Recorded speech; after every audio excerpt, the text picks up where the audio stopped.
1757, a dark shadow had fallen over the skies of Bengal. The Battle of Plassey was over. Across the battlefield, there was only smoke, silence, and the scent of death. The soil of Bengal had witnessed betrayal, and with that betrayal, an empire began to collapse. The last independent Nawab of Bengal, Siraj-ud-Dowlah, a young ruler, feared by enemies, yet abandoned by his own people. On his shoulders rested the fate of Bengal, but destiny had already begun writing a tragic ending. Under the cover of darkness, Siraj fled through the rivers of Bengal, disguised, hunted, alone. The storm above him was fierce, but the storm inside his heart was even greater. He was not fleeing to save his throne. He was trying to save his Bengal. But the deepest wound came not from the British. It came from betrayal. Blinded by greed and the hunger for power, Mir Jafar joined hands with the British East India Company. In secret chambers lit by flickering lamps, the future of Bengal was sold. And on the battlefield of Plassey, it was not only a Nawab who was defeated. It was the pride of Bengal. The skies burned with smoke. The cries of dying soldiers echoed across the land.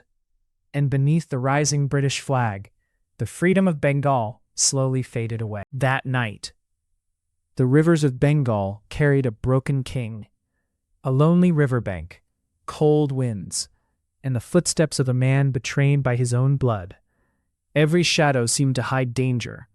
Every sound carried fear. There was no fear in Siraj's eyes, only pain. The pain of betrayal, the pain of watching trusted men destroy the land he loved. And perhaps, in that moment, he realized that empires do not always fall by war. Sometimes they fall because of betrayal. Near Raj Mahal, fate finally caught up with the Nawab of Bengal. Surrounded by traitors, Siraj-ud-Dowlah was captured. The rain continued to fall, as if even the skies mourned the fall of Bengal. That night was terrifyingly silent. In the darkness of a prison cell, Siraj sat alone. No army, no throne, no loyal friend beside him, only silence and the shadow of death. Perhaps before his eyes appeared the palace of Murshidabad, his family, his people, and the Bengal, for which he had fought until his final breath. But those memories were slowly disappearing into the night of July 2nd, 1757. The prison door slowly creaked open. Footsteps echoed through the corridor. Under the orders of Miran, the assassin stepped forward, and within moments, history changed. The last flame of Bengal's independence was extinguished. Siraj-ud-Dowlah, the last independent Nawab of Bengal, was murdered, and with his death, an entire era came to an end. From that very night began the dark chapter of British rule in Bengal. For nearly 200 years, the land of Bengal would remain under foreign control, and the victory at Plassey became the foundation of the British Empire in India.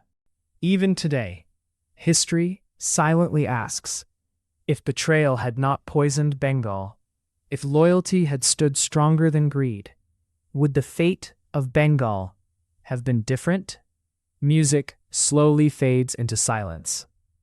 And somewhere in the pages of history, the last cry of Siraj-ud-Dowlah still echoes through Bengal.